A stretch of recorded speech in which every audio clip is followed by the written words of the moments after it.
Me dijeron, no, es a las 6:30. Me vine yo corriendo porque me quedé encaricuado.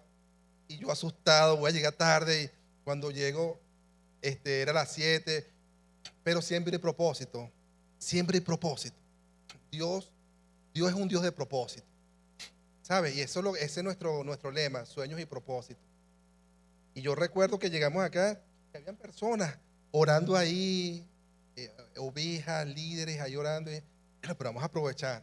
Y comenzamos a orar, comencé a ministrar, a dar palabras. Qué sabroso de verdad cuando podemos obedecer a Dios y establecer el orden de Dios, ¿verdad? Hoy vamos a hacer algo distinto. Hoy quizás nos va a pasar como Esther.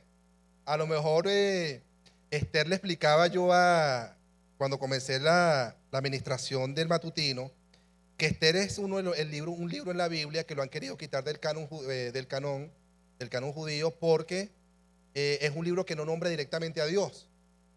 Entonces lo han querido eliminar de allí. Y dicen, bueno, es que no puede ser bíblico porque no nombra a Dios. Entonces los que los defendemos, yo digo los que los defendemos, como los eruditos que han defendido el canon hebreo, dicen sí, es verdad, no nombra a Dios, pero la invisibilidad de Dios está allí.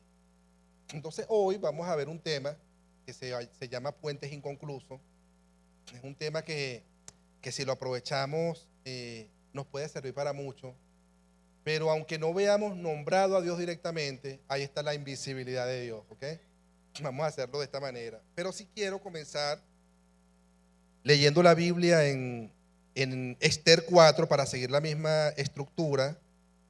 Dice, entonces dijo Mardoqueo que respondiesen a Esther, no pienses que escaparás de la casa del rey más que cualquier otro judío, porque si callas absolutamente en este tiempo, respiro y liberación vendrá de alguna otra parte para los judíos, mas tú y la casa de tu padre pereceréis.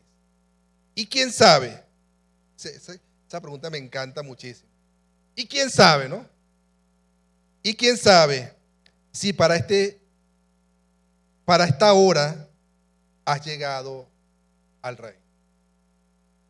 ¿Y quién sabe si este es el momento para que tu ministerio avance? ¿Y quién sabe si este es el momento para que tomes posesión de lo que Dios ha prometido que da? ¿Quién sabe si es el momento, como le dijo Caleb a Josué? Ya soy viejo, pero dame lo que me prometiste. Dame Hebrón, le dijo. La fuerza que tenías antes son mis fuerzas ahora. Y demanda una palabra a Josué. Entrégame lo que Dios me entregó.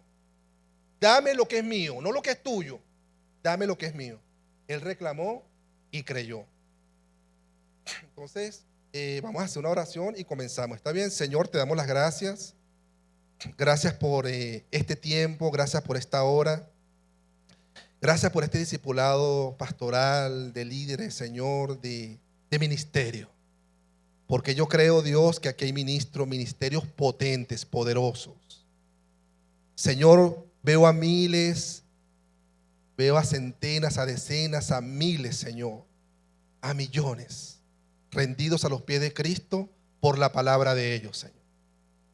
Por la palabra mía, por la palabra de Mires, por la palabra de la iglesia. Yo te pido, Dios, que nos bendigas, que nos ayudes a mantenernos en tu propósito y en el sueño que tú depositaste en cada uno de nosotros. Ayúdanos, Señor, en el poderoso nombre de Jesús. Amén, amén y amén. Hoy hay un tema, no sé si se llama puentes inconclusos. Nada más el tema creo que habla por sí solo, ¿no? Puentes inconclusos, un tema que yo preparé hace muchos años y lo he venido mejorando, y cuando la pastora me dijo para poder dar el tema al discipulado, le dije, pastora, ¿me permite dar algo que no sea de Esther? O dar algo que no sea bíblico directamente, o dar una palabra. Entonces ella dijo, dale, lo que tú quieras. Si tú crees que este es el tema, este es el tema. Puentes inconclusos es un tema que nos lleva a entender aquellas cosas que no hemos podido concluir y por qué no la hemos concluido. Pero nos motiva a entender que muchas veces en nuestras vidas nosotros colocamos obstáculos, colocamos escollos, colocamos barreras que impiden que nosotros podamos avanzar. Eso tiene un poquito que ver también con propósito y sueño. Pero si podemos entender esto, y sobre todo me voy a parar en lo que yo creo que es la médula de este tema, que es una red que la vamos a ver más adelante. Entonces, puentes inconclusos, vamos a darle por favor la pregunta sería, ¿cómo caminamos por la vida? ¿Hacia dónde nosotros queremos dirigirnos? Eso tiene que ver con propósito, ¿sabe? Tiene que ver con sueño. A veces tenemos un propósito claro en Dios, pero nos tenemos que hacer esa pregunta, ¿cómo voy a caminar hacia ese propósito? ¿Cómo voy a caminar hacia ese sueño? Vamos a síguela. ¿Va simplemente por el camino que marca la sociedad? ¿Va simplemente por el camino que te dicen el estándar general? ¿Que vives reaccionando y actuando de acuerdo a lo que se nos presenta?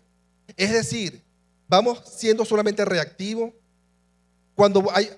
Hay personas, o habemos personas, que caminamos por inercia. Habemos personas que en la parte secular, en la parte ministerial o en cualquier parte, estamos caminando porque nos llevan como unos muertos vivientes. Y nos dicen, hazlo así y vamos así. Ve para allá y vamos para allá. Y nos olvidamos que Dios depositó en nosotros un criterio. Nos olvidamos que Dios depositó en nosotros una lógica. Nos olvidamos que Dios depositó en nosotros algo hermoso, que fue una razón, raciocinio. Entonces empezamos a caminar inertes por la vida. Cuando entendemos propósitos en Dios, cuando entendemos sueños en Dios, entonces comenzamos a ver esto ya no como un problema, sino a entender hacia dónde yo voy a caminar. El primer video. Vamos a ver un video para que ustedes vean que un poquito que es interesante. Vamos a ver, ¿por dónde vine? Aquí señalan tantos caminos. ¿Por cuál de todos me iré? Pero si no eres más que un gato. Un gato risón que lava con su fría luz. No, espérate, por favor no te vayas. Tercera estrofa. En tu honor. No, ya no. Gracias. Solo quiero saber qué camino debo tomar. Pues depende a dónde quieras ir tú. Eso no importa. Si tú me dices... Entonces, realmente no importa el camino que escojas. En este video, vean que Alicia, muy juguetona, le dice qué camino debe seguir. Depende a dónde quieres ir. Eso no importa. O sea, Alicia no estaba clara en el camino que iba a seguir. Como dicen por ahí, por donde vaya yendo, voy viendo. Es horrible vivir así. Es horrible vivir cuando vas por inercia en un camino que tú dices, bueno, pero ¿qué voy a agarrar? Pero qué bello es cuando yo entiendo mi propósito. Y aunque sea Dios que te marque el camino que tú puedas seguir. Que Dios sea el que marque el camino que debes continuar, porque eso es muy importante. Entonces no podemos reaccionar y ser reactivos. Tenemos que ser proactivos en todo esto. ¿Cómo están nuestras metas? Tenemos metas. Y aquí no hablo solamente a nivel eclesiástico. Hablo en metas personales. Mire, hablo de proclamas. Yo creo que posiblemente muchos que a lo mejor debimos haber hecho nuestra proclama, no la hemos hecho. Y entonces cuando nos llega abril, mayo, junio, decimos, Dios mío, pero no he logrado nada. Pero es que si no, tú no planificaste tus metas. No planificaste absolutamente nada. Entonces es importante nosotros establecer metas, establecer qué es lo que queremos lograr, establecer, mira, yo quiero lograr este año, sacando las metas eclesiásticas que las tenemos muy claras, quiero este año en lo personal lograr esto, esto y esto, y empujamos nuestra vida hacia esa meta.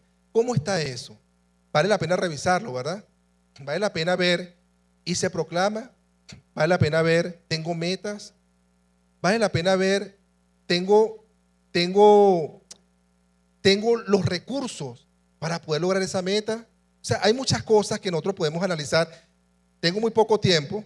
Esta es una charla de 3 horas, por lo tanto voy a ir pasando rápidamente, ¿ok? Porque me interesa. Pero sí quiero tocar algunos puntos bien importantes. Entonces, las metas hay que revisarlas. Si hoy no tenemos metas claras, hay que llegar a casa hoy y decir, Señor, ayúdame a establecer metas. Hasta en la iglesia hay que establecer metas. Porque tenemos las metas eclesiásticas, tenemos todas las metas, pero hay que sentarse a ver metas con nuestros hijos. ¿Qué queremos para nuestros hijos este año? Queremos bajar de peso, queremos hacer ejercicio, queremos estar sanos. Toda meta hay que establecerla para este año. No podemos perderla de vista. Pasémosla, por favor. La gran pregunta en Puente Inconcluso hoy: ¿Dios terminó la creación antes del 4.º día? ¿Cuándo terminó realmente Dios la creación? Al 6.º día, y al 7.º Él descansó. Pero Él no lo terminó en el 4.º. Él no la terminó en el 4.º. Él la terminó en el tiempo que tenía que terminarla. Es decir, Dios es un Dios de orden. Dios es un Dios que concluye. Dios es un Dios que no deja todo a mitad. Dios es un Dios que no deja todo a media.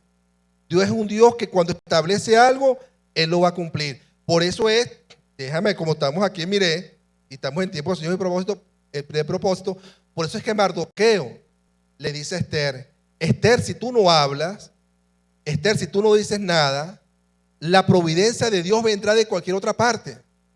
Porque aunque tú no quieras cumplir lo que Dios ha establecido cumplir para liberar al pueblo, Dios levantará a quien sea para hacerlo. Le decía, aunque sea las piedras, si hizo que un burro, una mula hablara. Entonces, Dios es un Dios que todo lo culmina. Entonces, Dios no terminó nada al 4.º día. Dios lo terminó en el tiempo que Él lo había establecido. ¿Cuántas cosas en la vida hemos iniciado y no las hemos terminado? Yo quiero que nos pasemos por esto. ¿Cuántas cosas usted dijo, mira, voy a hacer esto? Y pregúntese, ¿lo terminé? ¿Qué hizo que yo no terminara ese, que yo no concluyera ese puente? ¿Qué hizo eso? Yo no sé si usted dijo, voy a comenzar un curso y lo dejó a media. Voy a hacer que mi hijo comience el liceo, no lo terminó. Voy a comenzar la universidad, la dejó a media porque no estaba claro que era odontología y terminó por medicina. No era medicina, era administración, era física, qué sé yo, estoy inventando. Por decir algo, ¿qué cosas hemos dejado a media? Yo muchas. Y esto a mí me llama a reflexión también. Yo he dejado muchas cosas a medias. Y eso es bien importante que lo definamos. ¿Cuántas cosas tú has iniciado y no las has terminado? Me imagino que ahí vienen ideas, oye, yo no hice esto, no lo hice. ¿Qué cosas he pensado hacer y en la misma mente yo la he derrumbado? Mire, hay cosas que usted dice, puedo lograr establecer una iglesia en este lugar. Pero ya dice, ay, pero ¿sabes qué? No creo. Ya la derrumbaste en la mente. Lo que sembró Dios en tu corazón, lo derrumbaste. Oye, yo creo que voy a predicar. Bueno, la pastora me dijo el martes, Holman, predica el matutino. Pastora, le iba a decir que no, le voy a decir yo no a la pastora. Entonces, no, pero ya la estaba derrumbando en la mente. No le dije nada y no la derrumbé. Pero cuando me dicen, y le vas a predicar, vas también a preparar una palabra para el discipulado. Iba a escribir y a decir, mira, no voy a poder. Pero ya estaba derrumbando en la mente. Dios mío, el discipulado, tengo compromiso, tengo esto, tengo que salir, tengo reuniones, todo eso. Nada. Bueno, ese es un ejemplo. Hay cosas que derrumbamos. Este es mi ejemplo. Y es un ejemplo muy sencillo, actualizado. Pero váyanse ustedes a analizar. En verdad esto, ¿cuántas cosas yo he pensado que quiero hacer? ¿Cuántos sueños en nuestro mes de sueños? Yo no he comenzado, oye, yo sueño con esto. ¿Y qué has hecho para eso? Oye, sabes que Dios deposita en ti algo, en tu corazón, pero ¿qué haces? ¿Has trabajado para eso? ¿Has trabajado para eso? Quiero un carro. Por ejemplo, quiero un carro. ¿Aprendiste a manejar? No, no sé manejar. Por lo menos comienza a hacer. Quiero un carro. ¿Tienes la licencia? Por lo menos comienza a sacar la licencia. No esperes tener el carro para comenzar. ¿Me explico? O sea, no sé si me hago entender, perdón. Es un tema de, hay cosas que derrumbamos.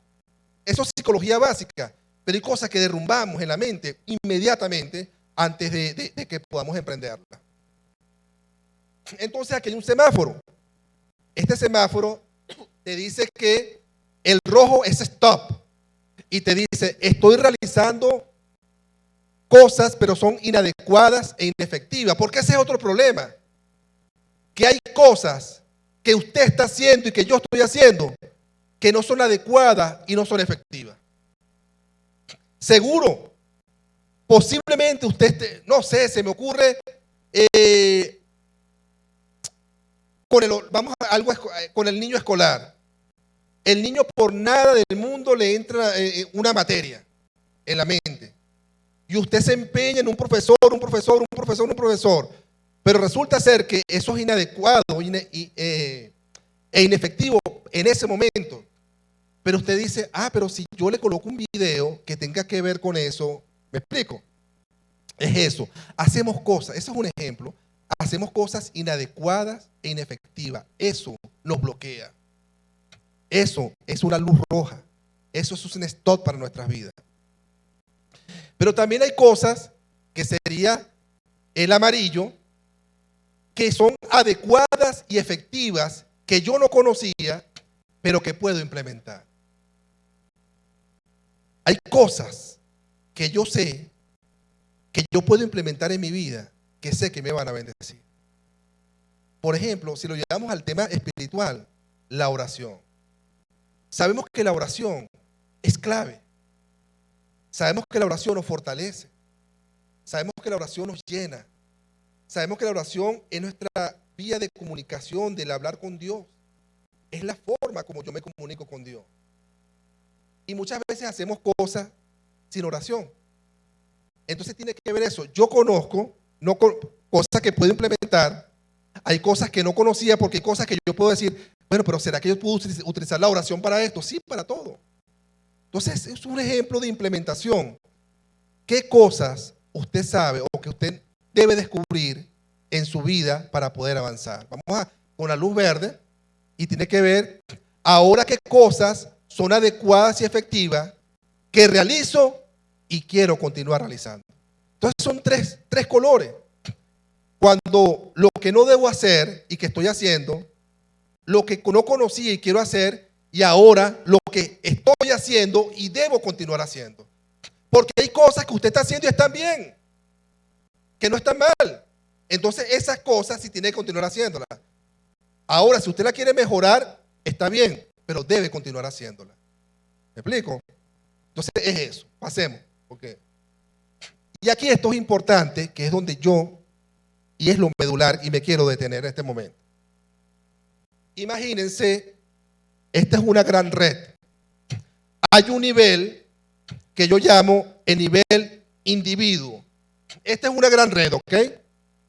El nivel 2 es el nivel matrimonio. El nivel 3 es el nivel familia. Y el nivel 4 es el nivel iglesia. Cada nivel tiene sus propios procesos. Cada nivel tiene su propia capacidad resolutiva. Un nivel en individuo no se puede resolver en el nivel matrimonio. Un nivel matrimonio no se puede resolver en el nivel familia, ni el de familia en el nivel iglesia. Un problema en el nivel individual jamás podrá resolverse en el nivel matrimonio. Un problema en el nivel matrimonio jamás podrá resolverse en el nivel familia. Un problema en el nivel familia jamás se resolverá en el nivel iglesia. Y podemos seguir subiendo porque podemos llegar al nivel reino. Por eso es que esto es una gran red. Cuando hay problemas en el individuo que no son sanados, cuando hay problemas de autoestima, cuando hay problemas de inseguridad que se ocasionaron en el nivel individuo, pretendemos transportarlo al próximo nivel. Y cuando en el nivel individuo tenemos este tipo de problemas y los transportamos al próximo nivel, en el próximo nivel llamado matrimonio comienzan a existir problemas que se debieron resolver en el nivel individuo. ¿Me están siguiendo? Cuando en el nivel matrimonio hay problemas, entonces, disculpe, en el nivel matrimonio pretendemos resolver los problemas de aquí, pero no es correcto. En el nivel matrimonio, cuando hay problemas, pretendemos resolverlo y si no lo soluciono, lo transportamos al próximo nivel, que es nivel familia. Y en el nivel familia, entonces ya no tengo un solo problema del matrimonio que lo ocasionó a nivel individuo. Entonces empieza a una gran enredadera, una gran bola de nieve a transportarse de nivel en nivel. Como somos pastores, como somos líderes, como estamos acá, es importante que podamos entender esto.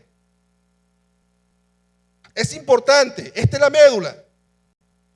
Cuando estamos en el nivel familia y no tenemos capacidad resolutiva en el nivel familia, porque en el nivel matrimonio no resolvimos y en el nivel individual no resolvimos, se transporta ahora a la iglesia.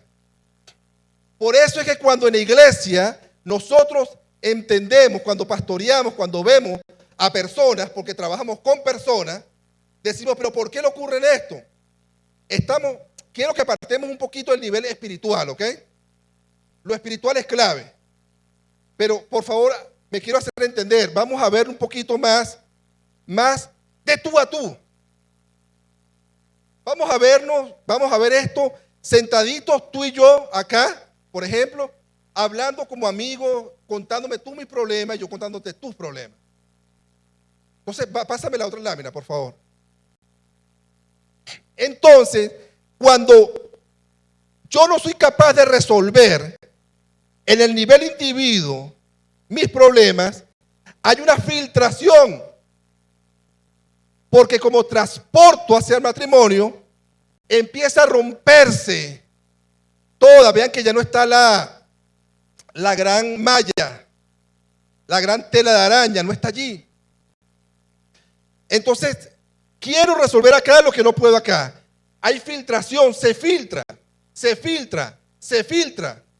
Y nosotros decimos, ¿pero por qué? Porque no resolvimos los problemas donde teníamos que resolver. Yo necesito en el matrimonio resolver aquellos problemas que tenía cuando individuo. Pero para poderlo hacer, necesito bajar al nivel individuo.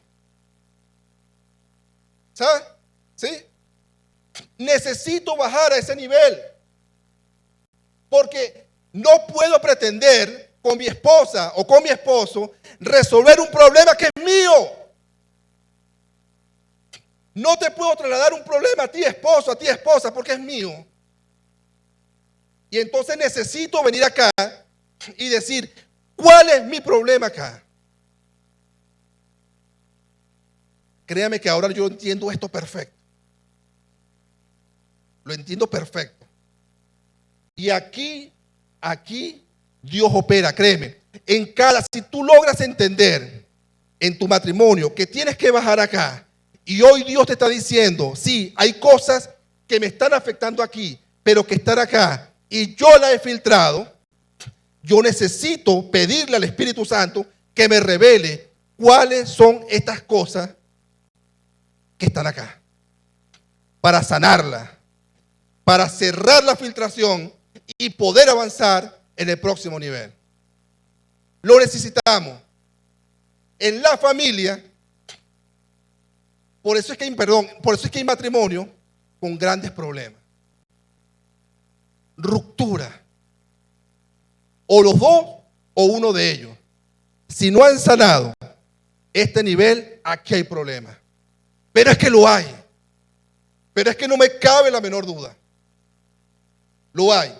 Entonces hay que venir acá, resolver acá para poder pasar acá. Igual pasa con el matrimonio. Yo quiero en la familia tratar de resolver problemas que están en el nivel de operación de matrimonio.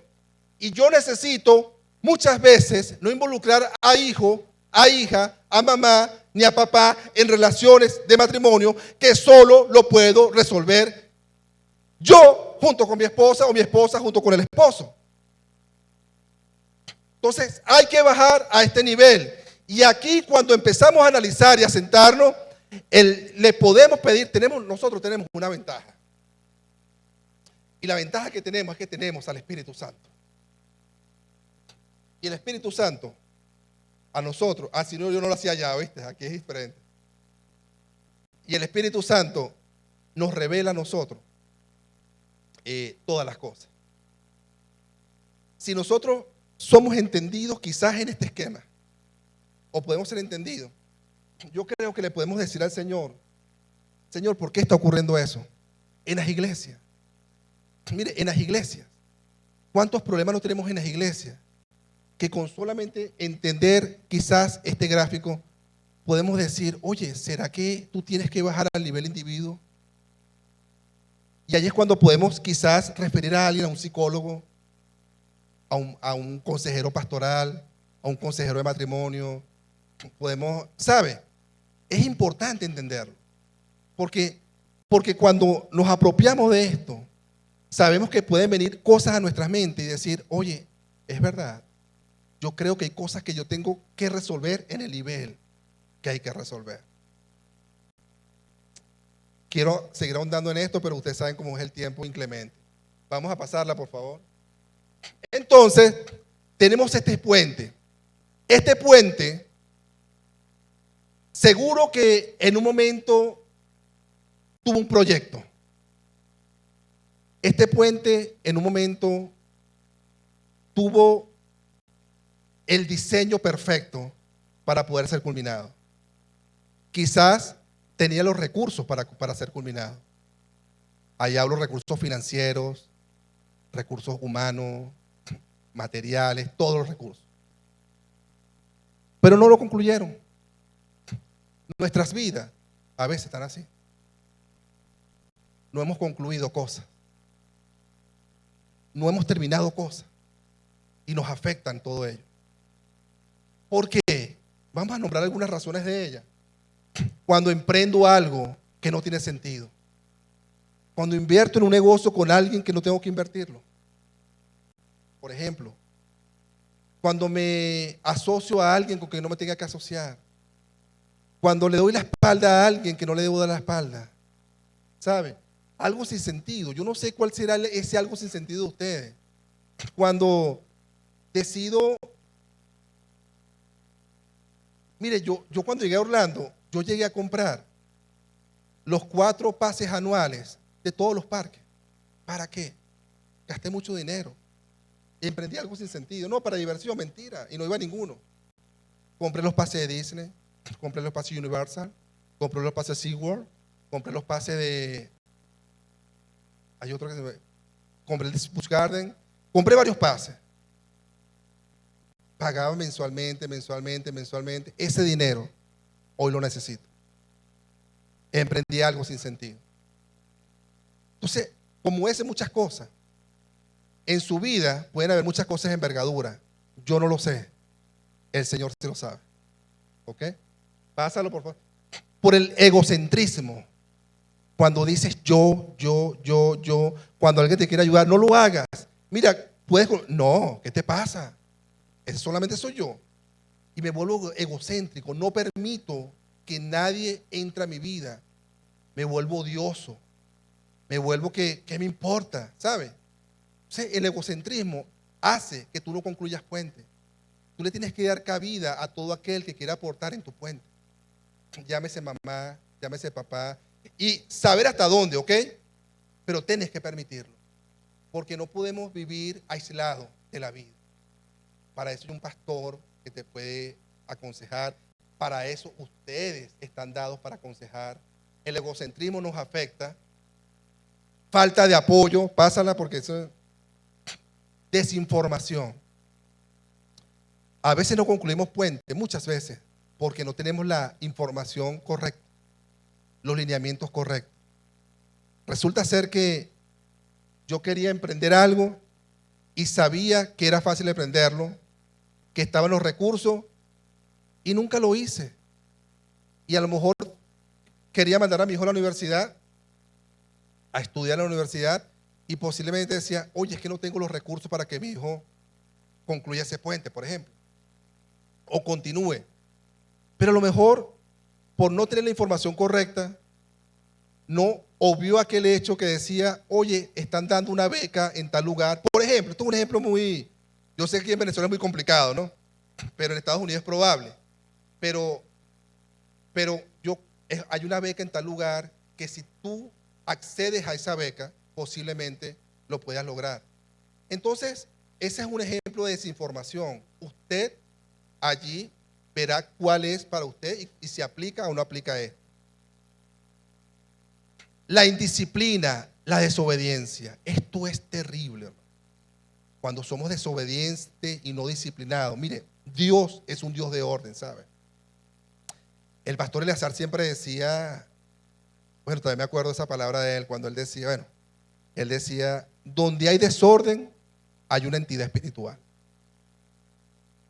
El orden es clave en todo. Dios es un Dios de orden, ¿ok? Entonces, si yo no tengo orden y no tengo orden en mi vida y soy desobediente y soy indisciplinado, lógicamente no puedo concluir nada. Imagínese usted el simple hecho que no sabe dónde dejó la llave de la casa. Tiene un trabajo mañana, a las 8 de la mañana tiene que estar en un lugar, porque si no, no te contrata.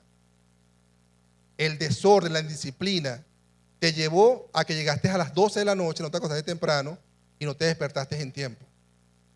Y cuando te despertaste, no conseguías la llave. Eso hizo que llegaras 15, 20 minutos tarde al trabajo y no te dieron el empleo de tu vida, que era el que Dios había. ¿Por qué? Por indisciplinado, por no tener orden. Ese es un ejemplo, pero eso pasa. Eso pasa. Perdemos oportunidades de concluir cosas, de lograr cosas precisamente por eso. La mala administración financiera, definitivamente. ¿Cuántos de ustedes, no me lo van a decir, tienen un presupuesto? ¿Cuántos de ustedes han proyectado mes a mes su nivel de gasto, su nivel de ingreso, su nivel de egreso? ¿Cuánto lo han hecho? Posiblemente usted me dirá, oye, es que yo no gano mucho, no importa, pero tiene que hacer. Usted tiene que sentarse y hacer un presupuesto básico y decir, yo gasto tanto esto, mis ingresos son estos, y en función a eso, créame, que empieza a dar resultados. Usted empieza a orar por eso específicamente y Dios, Señor, yo quiero ver estos números rojos en azules, pero tengo que comenzar a proyectar y a concluir mis puentes. La mala administración financiera hace que no concluyamos puentes. Mala administración del tiempo. Lo que le decía, nos acostamos tarde, preferimos ver una película antes de dedicarnos a la palabra. No es que no veas la película, tienes que verla. Preferimos ver una película en español y no en inglés. Hay que ver películas en inglés, con subtítulos en inglés, para aprender el idioma. Eso es importantísimo. Y además que obliga a la mente a trabajar algo distinto, a pensar en algo distinto. Entonces eso es importante. El tiempo es clave. Y el tiempo es un recurso que nunca vuelve. Las finanzas vuelven, ¿sabe? La disciplina incluso vuelve, pero el tiempo es implacable. Entonces tenemos que administrar correctamente el tiempo. Hoy, yo no sé qué tanto tiempo tienes. No lo sabes. Yo tampoco. Pero la vida es así. Y tenemos una experiencia que la vida es así. Entonces, el tiempo es clave. No perdamos tiempo. Avancemos en el tiempo y pidámosle a Dios que nos ayude a administrarlo correctamente. Miedo. Wow. ¿Cuántas cosas usted y yo no hacemos por miedo? ¿Cuántas cosas yo no he logrado por miedo? Yo recuerdo que cuando yo estaba en el bachillerato, yo me sabía la respuesta. Y el profesor preguntaba tal respuesta, y por miedo a equivocarme, no levantaba la bendita mano. Y yo decía, pero yo me la sabía. Y otra vez, pero yo me la sabía. Miedo. Miedo a hablarle a alguien. Miedo a avanzar. Miedo a todo. El miedo es legítimo, ¿sabe? El miedo es una emoción, un sentimiento nice, es bonito. Porque el miedo de alguna forma te previene ante situaciones inesperadas, conocidas o imaginarias. Pero te previene. Cuando el miedo existe, por ejemplo, cuando hay un perro y te está ladrando y te viene a ti, tú sientes miedo. Pero ese miedo funciona porque es un mecanismo de defensa.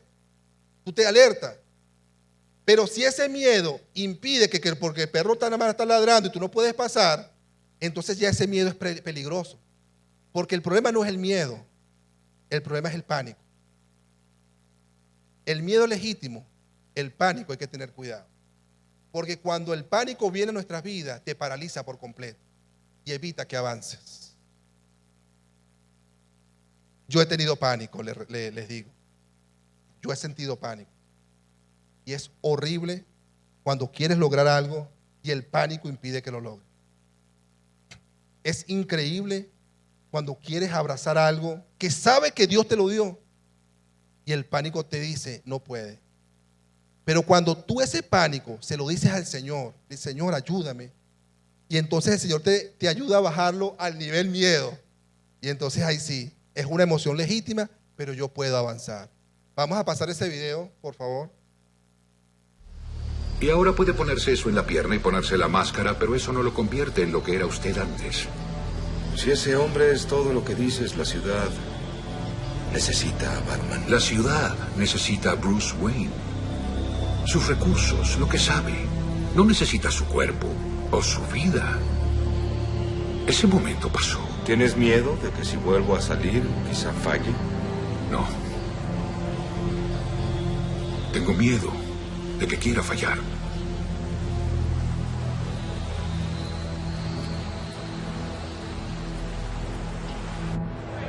Tengo miedo de ir a fallar. O sea que el tema es la conversación que él tiene con su mayordomo. El punto es que ya en esa parte de la película, él decide, por una situación que le pasó, no salir más. Deja a Batman a un lado. Y empieza a discutir con el mayordomo. ¿Tienes miedo que si yo salgo? No, yo no tengo miedo a ti, tengo miedo que tú creas que tú vas a ir a fallar. A veces el temor de creer que yo voy a fallar es lo peor que nos puede pasar a nosotros. Yo tenía miedo esta mañana, si les soy sincero, de predicar en el matutino. Tenía miedo. Y el Señor sabe que yo venía de la autopista y Señor, ayuda. Porque he entendido que ya no son tus conocimientos, es tu dependencia en Dios. Y tu dependencia en Dios, tus conocimientos puestos en Dios, cambia toda la estructura del juego. Señor, necesito recobrar la confianza. Tremendo. Soy humano y tengo. Necesito otra vez recobrar, Señor. Y cuando llegué temprano, como le dije antes, y habían como 5 o 6 personas, no, 6, 7 personas. Tú estabas, ¿verdad? Sí, 7 personas. Y no eran 10, éramos 10, porque los conté. Y yo sentí, ¿qué hago? ¿Qué hago? Y el Señor me dijo, recupera la confianza. No tengas miedo. Me paré y le dije a ellos de la nada, vamos a aprovechar el tiempo, vamos a orar.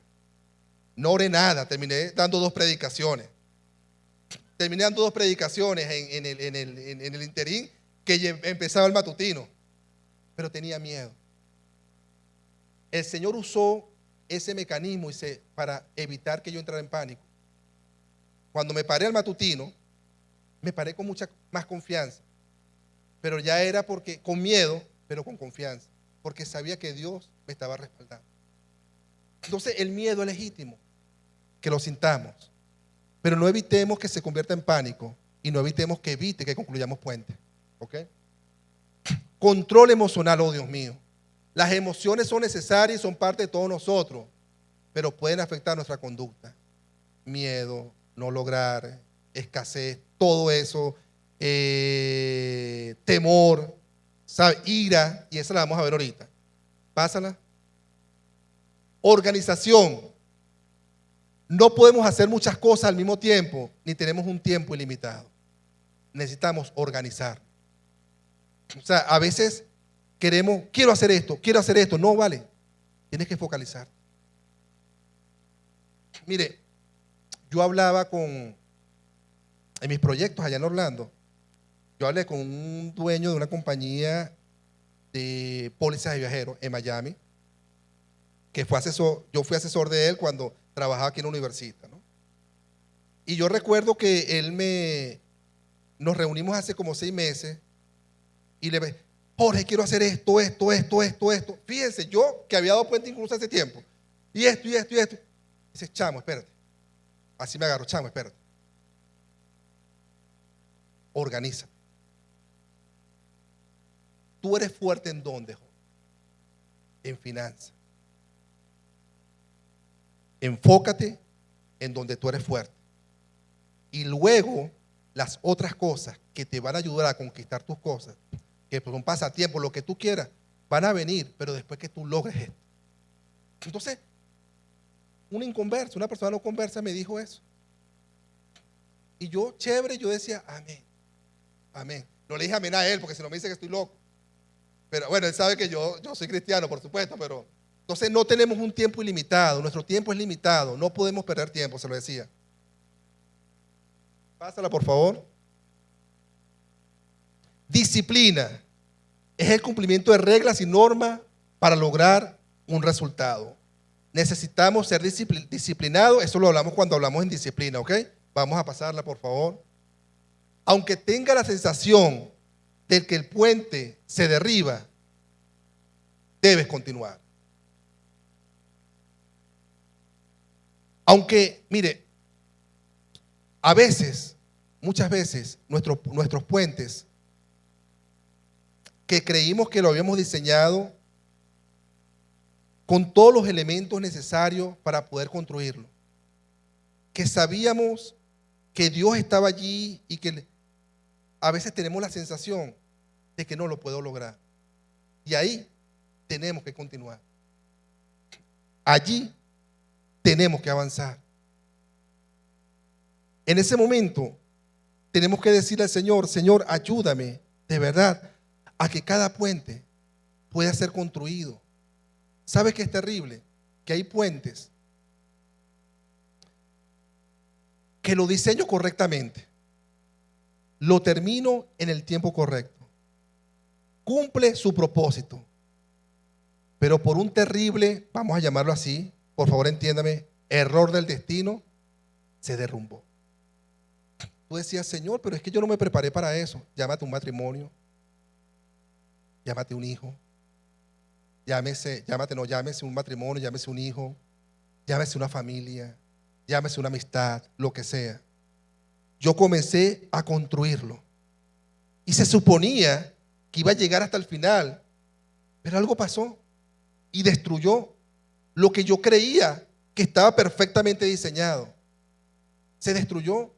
Llámese un socio que te traicionó, llámese cualquiera, no lo lograste, no pudiste lograrlo. ¿Qué hacemos? ¿Nos echamos a llorar? ¿Nos echamos a morir? ¿Es terrible? Probablemente sí, porque cuando entiendes que el proceso es duro y cuando entiendes que no es fácil caminar en ese proceso, probablemente tiremos la toalla y dejemos eso así. Y por eso es que muchos pastores caen en depresión.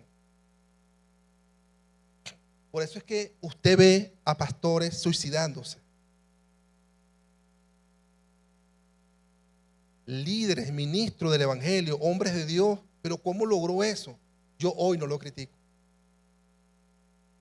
Claro, me duelen, pero son sensaciones horribles.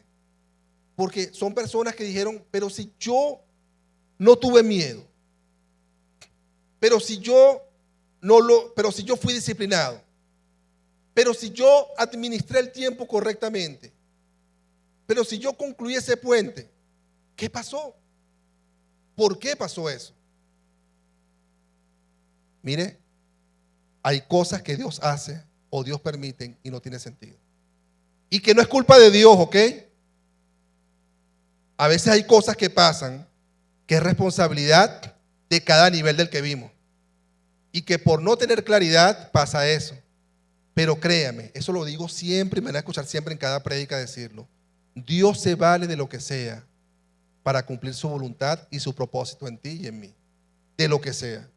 Y si aún tenías un proyecto de concluir un puente y lo querías hacer y lo querías lograr y querías llegar allá y se derrumbó, bueno, Dios hará que reconstruyas uno nuevo. O allí removerá los escombros, o abrirás en un paso a la izquierda o un paso a la derecha y te dirá, aquí quiero que siembres el nuevo puente. Porque sea como sea el error que cometamos o no, sea la situación que vivas o no, siempre Dios va a estar contigo y conmigo. Nunca Dios te va a abandonar. Nunca. Nunca abandonó a David. A pesar de todo, nunca abandonó a David. Y David estuvo allí. Nunca abandonó a Pedro. Nunca abandonó a todos aquellos personajes bíblicos. Nunca. No abandonó a Esther, no abandonó a nadie. Dios siempre va a estar allí. Lo hagas, mire, usted dirá, Holman, pero si esta persona lo hizo mal, pero hay un propósito en eso. No soy yo o no soy quien para juzgar. Yo estoy llamado a restaurar. El gran problema que tenemos nosotros es que cuando vemos que un puente se derriba, entonces inmediatamente estamos juzgando en vez de restaurando. No quiero decir que justifiquemos ni hagamos ninguna apologética, alguna defensa de lo que se hizo. No estoy diciendo eso. Estoy diciendo que tenemos que ser prudentes y no juzgar y no acusar antes de restaurar. Porque para eso nosotros hemos sido llamados, para la restauración. Los puentes se pueden derribar. Entonces necesitamos construir puentes nuevos. Necesitamos concluir todos los puentes que necesitemos. ¿Por qué? Porque cuando concluimos el ciclo o cuando concluimos puentes, dejamos que otras generaciones transiten por lo que yo he construido. Son sus hijos, son sus discípulos, son la gente que te sigue, es la gente que te ama, es la gente, eso tú necesitas, establecerte, avanzar y concluir. Yo tuve una experiencia bien bonita, se te la contaba Manuel y a Alexandra, en este viaje a Venezuela. Fui a una funeraria ayer, murió la mamá de una amiga, y era una iglesia donde yo asistía antes de venir a Mirés, hace muchos años, más o menos 12 años, no lo veía. Y fue impresionante cómo yo pensé que esa iglesia, por una razón yo me había venido a Mirés, yo pensé que no me querían. Yo decía, Dios mío, pero... Y fue impresionante, por lo menos 40, 50 personas me abrazaban, me decían, Holman, líder. Y yo me quedaba así. Y se acordaron hasta de un periódico que yo tenía, imagínense ustedes. Me acuerdo de tu enseñanza, me acuerdo de esto, me acuerdo de otro. Y entonces yo comprendí que yo allí había construido un puente. Nosotros necesitamos construir puentes hacia nuestros discípulos, hacia nuestros hijos, pero hacerlos bien.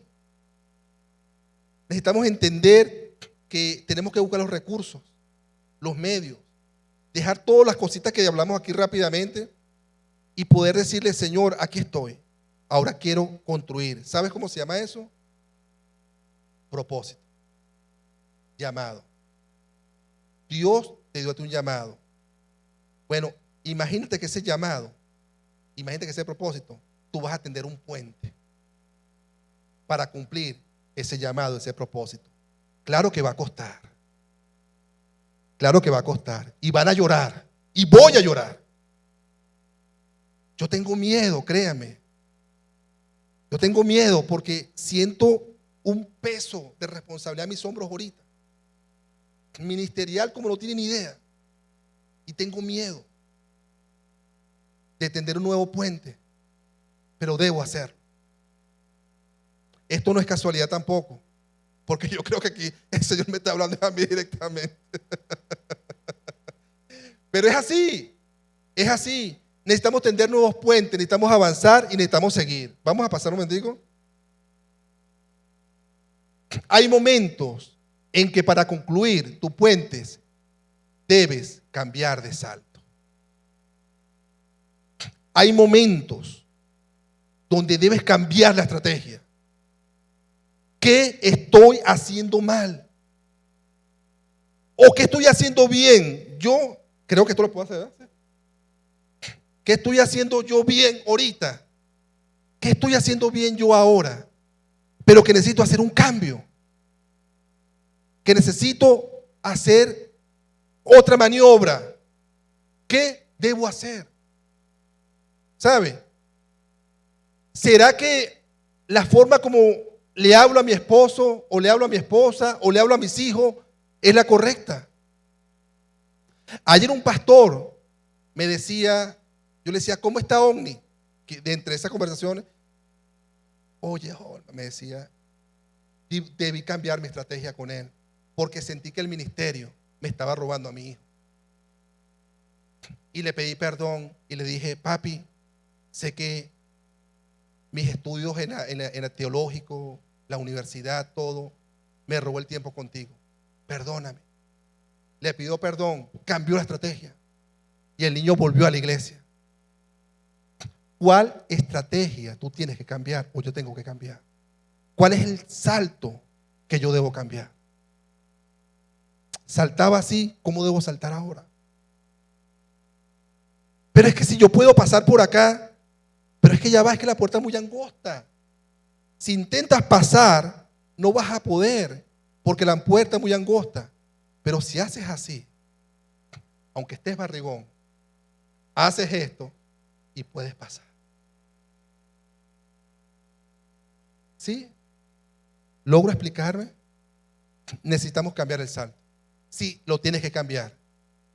Pero si el salto que estás utilizando es el correcto, sigue con el salto. Pero a veces hay que hacer cambios. A veces a las esposas, a los esposos, a los hijos, a los matrimonios, en el trabajo, en todos lados, hay que hacer cambios. Hay que leer. Hay que entender su lenguaje. Hay que entender el lenguaje de la iglesia. Hay que entender el lenguaje de los pastores. Mi lenguaje, aunque tenemos una misma línea pastoral, nunca va a ser igual al lenguaje que pueden tener otros pastores. Son diferentes. Podemos predicar, como le explicaba yo en el matutino, en Juan 3:16, pero la forma como, te bendiga, pero la forma como yo lo explique es diferente a como lo puede explicar otra persona. Son enfoques diferentes, son saltos diferentes. Entonces necesitamos cambiar de salto. Necesitamos cambiar de estrategia. Si es necesario que la cambiemos. Todavía puedo, ¿viste? Necesitamos cambiar de estrategia y tenemos que atrevernos, aunque parezca una locura. ¿Estamos de acuerdo? ¿Es locura? No importa. Vamos a atrevernos. El pastor Eleazar, ya vamos a terminar porque creo que estoy con el tiempo. Hoy respeté el tiempo. El pastor Eleazar, una vez, cuando llegué a Mires, empezamos a dar Aison, recuerdo, y estaba sentado yo allá, y dábamos, él separado, colocábamos allá donde está la cámara, colocábamos allí el atril, y ahí comenzamos a dar las clases. Y yo recuerdo de él, que él decía que a él lo llamaban loco, porque él hacía cosas que estaban fuera de lo común. Él tenía problemas en la organización muchas veces porque hacía cosas diferentes. Pero él dijo una vez, me lo dijo, no sé si me lo dijo, pero yo recuerdo que me lo dijo a mí una vez. Hijo, sí, una vez que lo disfruté bastante. Yo el pastor lo disfruté bastante.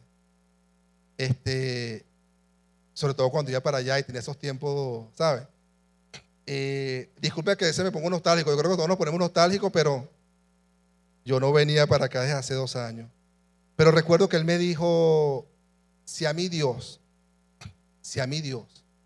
me dice que salga con un balde de agua y le eche un balde a las personas y con eso se van a salvar, yo le echo un balde de agua. Porque entendió el salto. El pastor era entendido para estos momentos. Y no lo exalto porque, ay, joven pastor, no, lo exalto porque él era así. Y los que lo conocíamos y los que lo conocemos, sabemos que él era así. Era diferente, iba un paso adelante. Entonces hay que cambiar ese salto. Necesitamos cambiar ese salto. Vamos ahora sí con el video y vamos a entender. Los Juegos Olímpicos de México 68 dieron muchos instantes para el recuerdo. Dick Fosbury, atleta estadounidense, cambió para siempre la rutina de su disciplina. Nadie esperaba verlo actuar de una forma poco natural. Muchos lo consideraban un excéntrico y otros que estaba loco. Hasta ese momento, todos los saltadores de altura de la historia habían aprendido la técnica de saltar hacia adelante, encogiendo todo lo posible las piernas para superar el listón. Fosbury pensó que había una forma mucho más efectiva. Así, tomaba carrera y poco antes de llegar al listón se giraba y saltaba de espaldas. Fosbury se convirtió en la atracción de la prueba. Logró la medalla de oro con 2.24 metros, derrotando incluso al gran favorito Gavrilov, quien se quedó en 2.20 metros. Muchas veces, por la crítica, el qué dirán, no culminamos nuestras metas. Otras veces, llegamos a la cima, pero no estamos preparados para afrontarlo. Y preferimos abandonar, sin detenernos a pensar, ¿qué ocurriría si concluyo mi puente? Hay momentos en los cuales sabes que para concluir tu puente debes cambiar el salto. Atrévete, aunque parezca una locura.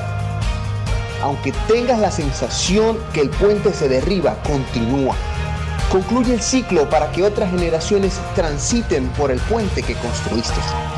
Hoy te animo a que te atrevas y cambies el salto. Los Juegos Olímpicos. Cambia el salto. Cambia el salto. Por favor, ponte de pie. Póngase de pie. Hay que cambiar el salto. Este video es fantástico. Este video lo diseñamos precisamente para este estudio. Y a mí me encantó porque Fosbury fue ese atleta y él saltaba de barriga y él dijo, debo cambiar. Y empezó a saltar de espalda. Y eso marcó un después. Ahora los atletas olímpicos cambian de esa manera. Hay que cambiar el salto, hay que hacer las cosas diferentes, hay que hacer las cosas en el orden de Dios y hay que creerle a Dios. Amén. Señor, te doy las gracias por esta enseñanza. Te pido que nos bendigas, que nos guardes, que nos ayudes. Y sobre todas las cosas, Dios, agradezco por tu bondad y por tu infinita misericordia. Permite, Dios, que este sencillo estudio, esta sencilla conferencia de Puentes Inconclusos pueda haber llegado a cada corazón y que podamos atesorar lo más importante de ella, que tenemos que cambiar de salto, si es necesario hacerlo, pero sobre todo, que en el nivel que estemos, tenemos que buscar capacidades resolutivas para lograrlo. Amén, amén y amén.